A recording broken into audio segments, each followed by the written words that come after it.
Yes, sir. We welcome you today to committee. Dauntea Sledge. Thank you for having me here today. I'm very excited to be here, see all the faces around the room.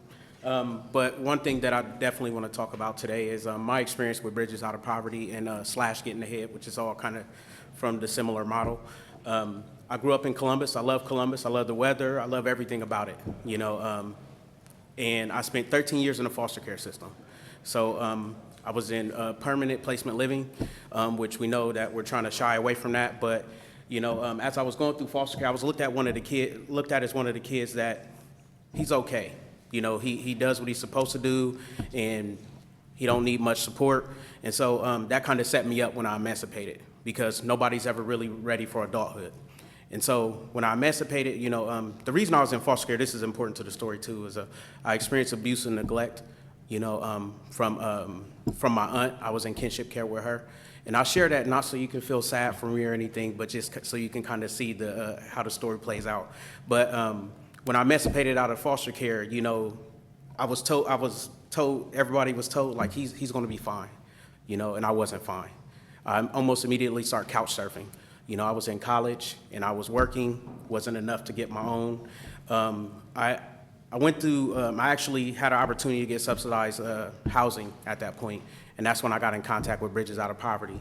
And I didn't know what it was. I was just like, you know, I'm gonna take this thing, something to put in my tool belt, you know, and from going through it, what it really helped me do, I remember this, it was something that was very key, is this inventory you do on your life, and you kind of grade yourself of where you are. It helped me to realize everything wasn't all bad. You know, I had some good points and some bad points and some things I needed to work on, but helping me to understand, you know, the world I'm in and how to navigate through it, you know, that meant everything to me. It actually taught me how to build a plane with a plane being present. I always say that in foster care, they teach you how to build a plane and the plane's not present, so how can you really understand how to, you know, live life at that point? So from that, you know, I kind of took that, I started co-facilitating, and that's what I loved about it. I was seen as a resource, and I was seen as somebody that could speak to the things I learned. It wasn't just, you learn these things and that's it. It was like, no, you can help us to, you know, work with other people.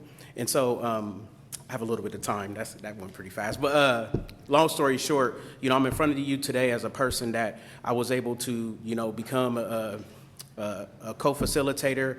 I trained caseworkers and foster parents. You know, I was the director of a nonprofit over 2 departments, you know, and I did all of this without a degree at the time because I was so good at the work I did, from the things I learned from Bridges Out of Poverty and really learning how to network and connect to people, understanding people, turning whole programs around and things like that. So, you know, for me, it was a really good opportunity. That's why I'm smiling in front of you now, because it really meant so much to me. But thank you.